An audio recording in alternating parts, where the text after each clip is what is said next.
નમસ્કાર દર્શક મિત્રો, હું છું જીગર. આપ જોઈ રહ્યા છો નર્મદા સમાચાર. સૌપ્રથમ જોઈશું આજના મુખ્ય સમાચારો. ભરૂચ શહેર અને જિલ્લામાં રામ જન્મોત્સવની ધામધૂમથી ઉજવણી. ભરૂચમાં વિશ્વ હિન્દુ પરિષદ દ્વારા શ્રી રામની સાંજે ભવ્ય શોભાયાત્રાનું આયોજન. અંકલેશ્વર સહિત શહેર અને જિલ્લાના મંદિરો, વિવિધ સંગઠનો દ્વારા શોભાયાત્રા. ભરૂચમાં આગ ઝરતી ગરમી વચ્ચે વધુ એક નવી કાર સળગી. ચાલકનો આબાદ બચાવ. ઘરેથી દહેજ જતા ચાલુ કારમાં આગ લાગી. દરવાજા પણ લોક થયા. ગરમીએ આકરા તેવર વચ્ચે 44 ડિગ્રીનો પારો ટચ કર્યો. ભરૂચના ચકચારી સચિન ચૌહાણ હત્યાકાંડમાં હત્યારાના રિમાન્ડ દરમિયાન ચોંકાવનારી હકીકતો સામે આવી. મીટ ચોપરના ઝાટકે સચિનના મૃતદેહના કરાયા હતા કટકા. લાશ પર થતા ઘાતકી વારનો અવાજ દબાવવા ચટ્ટાઈના 2 થી 3 લેયર પર મૃતદેહ મૂકી માનવ અંગો છૂટા પાડી દેવાયા હતા. પોલીસે કરવત, મીટ ચોપર અને સ્ત્રીના કપડા કબજે કર્યા. ભરૂચની મધ્યમાં આવેલું હોસ્ટેલ ગ્રાઉન્ડ રમતગમત માટેનું મેદાન કે પછી અનઅધિકૃત ડમ્પિંગ સાઇટ? ખેલ પ્રેમીઓએ નારાજગી વ્યક્ત કરી.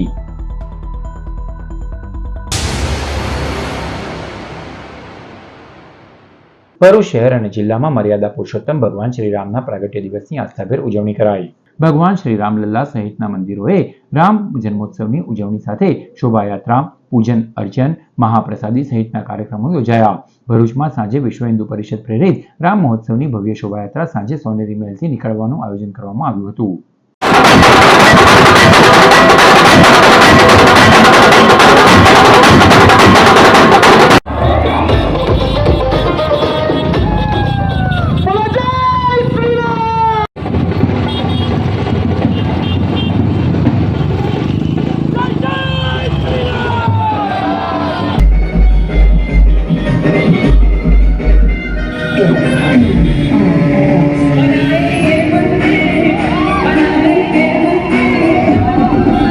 જાડેશ્વર નીલકંઠેશ્વર મહાદેવ મંદિરે રામનવમી નિમિત્તે ભગવાન શ્રી રામને પારણે ઝુલાવ્યા. ભરૂચ તાલુકાના જાડેશ્વર ખાતે નર્મદા નદીના કિનારે આવેલ શ્રી નીલકંઠેશ્વર મહાદેવ મંદિરે આજરોજ ચૈત્ર સુદ નોમને રામનવમી નિમિત્તે નીલકંઠેશ્વર મહાદેવ મંદિરમાં ભગવાન શ્રી રામને પારણે ઝુલાવવામાં આવ્યા હતા. આ સાથે જ મહાપૂજા અને મહાઆરતી તથા પ્રસાદી સહિત વિવિધ કાર્યક્રમો યોજાયા, જેમાં ખૂબ જ મોટી સંખ્યામાં રામ ભક્તો ઉપસ્થિત રહ્યા. ઝઘડિયામાં રામ જન્મોત્સવ નિમિત્તે શોભાયાત્રાનું આયોજન કરાયું. આજે રામનવમી નિમિત્તે ઝઘડિયા નર્મદા કિનારા સ્થિત મઢી ઘાટથી શ્રી ભગવાન રામની 7 કિલોમીટર લાંબી શોભાયાત્રા નીકળી હતી. રતનપુર પાથડિયા હનુમાન મંદિર સુધી નીકળેલી શોભાયાત્રામાં લાઠી કરતબ કરતા ભક્તો આકર્ષણનું કેન્દ્ર બન્યા હતા.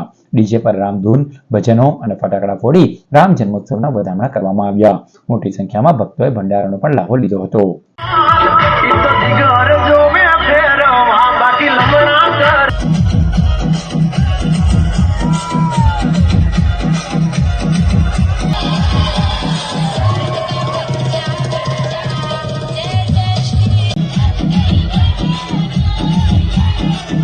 ભરૂચ શહેર અને જિલ્લામાં ગરમીના આકરા તેવરની શરૂઆત સાથે જ રવિવારે 44 ડિગ્રી પારા સાથે બળબડતો રહ્યો હતો.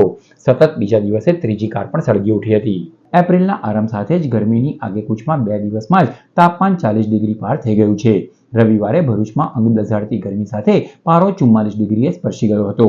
હવે ગરમીથી બચવા લોકો જ્યાં ગોગલ્સ, દુપટ્ટા, ટોપી અને ઠંડા પીણાનો સહારો લેતા થયા છે, ત્યાં છેલ્લા 2 દિવસમાં ગરમી વચ્ચે ગાડી સળગવાની ત્રીજી ઘટના સામે આવી છે. શહેરના સિદ્ધાર્થનગરમાં રહેતા હેમંત યાદવે 2 મહિના પહેલા જ ટાટાની નવી ઓટોમેટિક કાઉ કાર લીધી હતી. રવિવારે તેઓ પોતાની નવી કાર લઈને ઘરેથી દહેજ જવા નીકળી રહ્યા હતા, ત્યારે જ એકાએક જ કારમાંથી ધુમાડા અને આગે દેખા દેતા તેઓ કારમાંથી નીકળવા જાય તે પહેલા જ દરવાજા પણ લોક થયા હતા. જોકે સમયસર તેઓ બહાર નીકળી જતા આબાદ બચાવ થયો હતો અને જોતજોતામાં નવી નકોર કાર બળીને ખાખ થઈ ગઈ હતી. ભરૂચના ચકચારી બોલાવ હત્યાકાંડમાં હત્યારાની ધરપકડ બાદ પણ પોલીસે તપાસ તેજ કરી છે. લાશના ઘાતકી રીતે 9 ટુકડા કરવા ઉપયોગમાં લેવાયેલ મીટ ચોપર પોલીસે કબજે કર્યું છે. સચિન ચૌહાણના ભરૂચના બોલાવ વિસ્તારમાંથી અંગો મળી આવવાની ઘટનામાં હત્યાનો ગુનો નોંધી ભરૂચ સી ડિવિઝન પોલીસે હત્યારાના 8 દિવસના રિમાન્ડ મેળવી તપાસ તેજ કરી છે. ભરૂચ સી ડિવિઝન પોલીસ સ્ટેશનના પોલીસ ઇન્સ્પેક્ટર અને તપાસ અધિકારી VR ભરવાડે ગુનાને લઈને ચોંકાવનારા ખુલાસા કર્યા છે. સૂત્રો અનુસાર 5 તારીખની રાત્રે સચિન ચૌહાણ અને શૈલેન્દ્રસિંહે પાર્ટી કરી હતી. ભોજન બાદ શૈલેન્દ્રની પત્નીના સચિન પાસે આપત્તિજનક ફોટો હોવાનો મુદ્દો ઉપાડી સચિન પાસેથી ડિલીટ કરવાની માંગણી કરાઈ હતી. બોલાચાલી બાદ ઉશ્કેરાયેલા શૈલેન્દ્રએ ચપ્પુના એક ઝાટકે સચિનનું ઢીમ ઢાળી દીધું હતું. એક અંદાજ મુજબ લાશ 24 કલાક સુધી શૈલેન્દ્રના ઘરમાં પડી રહી હતી. હત્યા બાદ શૈલેન્દ્ર બજારમાંથી કરવત અને મીટ ચોપર લાવ્યો હતો. પહેલા કરવતથી સચિનના મૃતદેહના મોટા ટુકડા કર્યા હતા. આ ટુકડા બહાર ફેંકવા જેવું શંકા ઉપજાવે તેમ હતું. સમસ્યાનો હલ કાઢવા હત્યારાએ મીટ ચોપરની મદદથી શારીરિક અંગોના મહત્તમ 2 ફૂટ મોટા ટુકડા પાડી તેને ફેંકવાનું નક્કી કર્યું. ભરૂચ શહેરના લગભગ તમામ વિસ્તારોમાં સીસીટીવીના કવરેજ હેઠળ હોવાથી તેને શંકા હતી કે તેનો ચહેરો ઓળખાઈ શકે છે. ઓળખ છુપાવવા શૈલેન્દ્રએ પત્નીનું ગાઉન પહેરી મોં ઉપર દુપટ્ટો લપેટી લાશના ટુકડા ભોલાવના 1 કિલોમીટરના વિસ્તારમાં ગટરોમાં ફેંક્યા હતા. દહેજ બાયપાસ રોડને અડીને આવેલા વિસ્તારોમાંથી પોલીસને મીટ ચોપર, કરવત અને સ્ત્રીના કપડા કબજે કર્યા છે. લાશના ટુકડા કરવા જોરથી કરાતા ઘાનો અવાજ પાડોશીઓ અને નીચેના ફ્લોર સુધી ન પહોંચે તે માટે લાશને જાડી ચટ્ટાઈઓના 2 થી 3 લેયર ઉપર મૂકીને મરણિયો ઘા કરવામાં આવ્યો હતો, જેના એક ઝાટકે મૃતદેહથી અંગને છૂટું પડાતું હતું. ભરૂચની મધ્યમાં આવેલ રમતગમત માટેના મેદાન હોસ્ટેલ ગ્રાઉન્ડ ઉપર અનઅધિકૃત રીતે રેતી, માટી અને કચરાના ઢગલા ખડકી દેવાતા ખેલ પ્રેમીઓમાં નારાજગી જોવા મળી છે. છેલ્લા કેટલાય સમયથી ભરૂચની મધ્યમાં આવેલ હોસ્ટેલ ગ્રાઉન્ડ રમતગમત માટેનું મેદાન હટીને ડમ્પિંગ સાઇટ અને એક્ઝિબિશન માટેનું કોમર્શિયલ સ્થાન બની ગયું હોય એવું ભરૂચની પ્રજામાં કચવાટ જોવા મળી રહ્યો છે. હોસ્ટેલ ગ્રાઉન્ડ ઉપર સરકાર દ્વારા સ્વાસ્થ્ય માટે કસરતના સાધનો પણ મૂકવામાં આવ્યા છે, જેની પણ જાળવણી કરવામાં આવી નથી અને તેની આજુબાજુમાં માટી અને રેતીના અનઅધિકૃત ઢગલા ખડકી દેવામાં આવ્યા છે. આ ઉપરાંત છેલ્લા ઘણા સમયથી હોસ્ટેલ ગ્રાઉન્ડ પર એક યા તો બીજા એક્ઝિબિશન યોજાઈ રહ્યા છે, જેનાથી પણ હોસ્ટેલ ગ્રાઉન્ડ રમતગમત માટે ઉપલબ્ધ રહેતું નથી. હોસ્ટેલ ગ્રાઉન્ડ પર લાંબા સમયથી ક્રિકેટ રમતા ગ્રુપના સભ્યોએ આજરોજ નારાજગી વ્યક્ત કરી હતી અને આ અનઅધિકૃત રીતે ખડકી દેવાયેલા ઢગલાઓને ત્વરિત દૂર કરી હોસ્ટેલ ગ્રાઉન્ડને પુનઃ રમતગમત માટેનું મેદાન બનાવી દેવામાં આવે તેવી માંગ કરવામાં આવી છે. છેલ્લા ઘણા દિવસોથી ક્રિકેટ પ્રેમીઓને એક સવાલ છે કે ભાઈ અહીંયા હોસ્ટેલ ગ્રાઉન્ડ પર જે રેતીના ઢગલા અને અન્ય વસ્તુઓ જે પ્રાઇવેટ કંપની કે ગમે તે નાખ્યા છે તે કોની પરમિશનથી નાખેલા છે તે એક સવાલ છે મોટો. બીજું કે કસરતના જે સાધન છે ત્યાં પણ મોટા ઢગલા વળેલા છે. એના માટે બી આ લોકોએ કોની પરમિશનથી આ લોકોએ ઢગલા નાખેલા છે તે એક આ ક્રિકેટ પ્રેમીઓનો સવાલ છે અને એનું સમાધાન થવું જોઈએ. રોજ સવારે 7 વાગ્યાથી લઈને સાંજના 7 વાગ્યા સુધી બધા જ અહીંયા ક્રિકેટ રમે છે. આ રેતી જે રીતે નગરપાલિકા કે જે બી કંઈ તંત્રએ નાખી હોય અહીંયા કોઈ પડી જશે અને જવાબદારી કોની, એ અમારો એક સવાલ છે. જેથી તંત્રને અમારે નમ્ર વિનંતી કે સત્વરે આ હટાઈ અને અમારા સભ્યો વતી આ ક્રિકેટ ગ્રાઉન્ડ સારી રીતે રહે અને સારી રીતે ક્રિકેટ રમાય એ અમારી આશા છે. અંકલેશ્વર ભારતીય જનતા પાર્ટી દ્વારા આજરોજ ભાજપના સ્થાપના દિવસની ઉજવણી કરવામાં આવી. આજે તારીખ 6 એપ્રિલ ભાજપના સ્થાપના દિવસની સમગ્ર દેશમાં ઉજવણી કરવામાં આવી રહી છે અને વિવિધ કાર્યક્રમો યોજાઈ રહ્યા છે. ત્યારે અંકલેશ્વર શહેર ભારતીય જનતા પાર્ટી દ્વારા પણ કાર્યક્રમ યોજાયો, જેમાં અંકલેશ્વર શહેરમાં આવેલ જવાહર બાગમાં સ્થાપિત મહાનુભાવોની પ્રતિમાને પુષ્પાંજલિ અર્પણ કરવામાં આવી. આ પ્રસંગે અંકલેશ્વરના ધારાસભ્ય ઈશ્વરસિંહ પટેલ, પાલિકા પ્રમુખ લલિતા રાજપુરોહિત, કારોબારી અધ્યક્ષ નિલેશ પટેલ, શહેર ભારતીય જનતા પાર્ટી પ્રમુખ ધર્મેન્દ્ર પુષ્કરના સહિતના આગેવાનો તેમજ કાર્યકરો મોટી સંખ્યામાં જોડાયા હતા. 1951માં શ્યામાપ્રસાદ મુખર્જી અને પંડિત દીનદયાળ દ્વારા જનસંઘની સ્થાપના કરવામાં આવી. એ પછી 1980ની અંદર 6 એપ્રિલ 1980 ભરિંદા પાર્ટી તરીકે સ્થાપના થઈ. આજે 46મું વર્ષ આ સ્થાપનાનું ચાલી રહ્યું છે. ત્યારે જોઈએ છે કે ભૂતકાળમાં જ્યારે 2 સીટો હતી ત્યારે કોંગ્રેસના લોકો મસ્કરી કરતા હતા કે દીઠ બોરી ઉચકવા માટે 4 વ્યક્તિ છે, તમારી પાસે માત્ર 2 જ વ્યક્તિ છે. એ 2 સંસદમાંથી આજે જોઈએ છે કે સતત 3 ટર્મથી આદરણીય નરેન્દ્રભાઈ મોદી સાહેબના સાનિધ્યની અંદર ભરિંદા પાર્ટીનો ભગવો કેન્દ્રની અંદર લહેરાયો છે. અંકલેશ્વરના પૌરાણિક ક્ષિપ્રા ગણેશ મંદિરે રામનવમીના અવસરે નવચંડી યજ્ઞ અને મહાઆરતી યોજાઈ. રવિવારે રામનવમીના નિમિત્તે અંકલેશ્વરના ક્ષિપ્રા ગણેશ મંદિરે નવરાત્રીના પાવન અવસરે નવચંડી યજ્ઞ યોજાયો. રામકુંડ ખાતે નવચંડી હવન, પૂજા અને દર્શન માટે મોટી સંખ્યામાં શ્રદ્ધાળુઓ ઉમટી પડ્યા અને મહાઆરતીમાં પણ જોડાઈ ધન્યતા અનુભવી.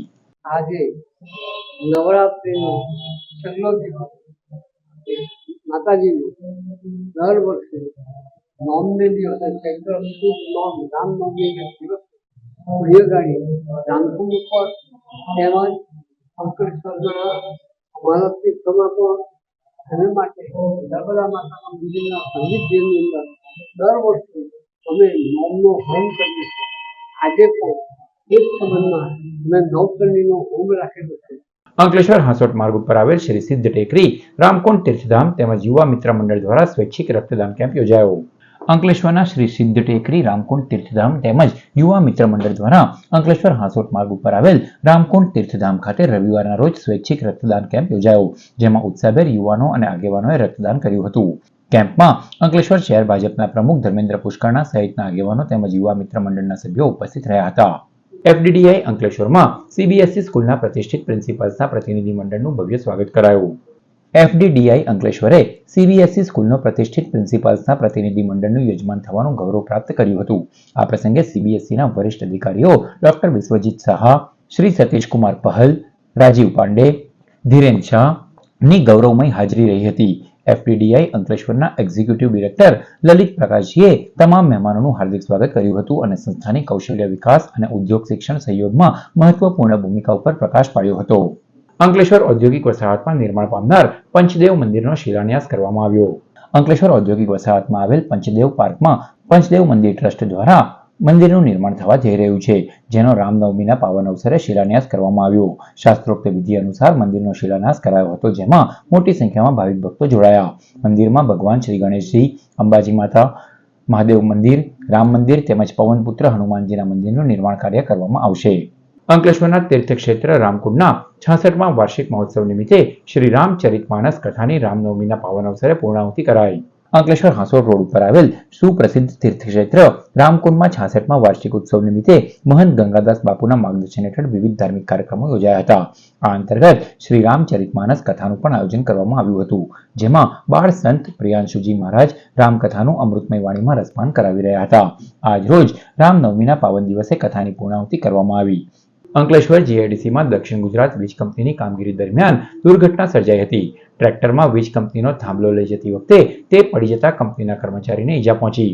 અંકલેશ્વર ઔદ્યોગિક વસાહતમાં હાલ દક્ષિણ ગુજરાત વીજ કંપનીની કામગીરી ચાલી રહી છે, ત્યારે આજરોજ બપોરના સમયે ટ્રેક્ટરમાં વીજ કંપનીના થાંભલાઓનું વહન કરવામાં આવી રહ્યું હતું. દરમિયાન ટ્રેક્ટરમાં રહેલો થાંભલો અચાનક જ તૂટી જતા કામગીરીમાં જોડાયેલા કર્મચારી પર પડ્યો હતો, જેમાં કર્મચારીને કમરના ભાગે ગંભીર ઈજાઓ પહોંચી હતી.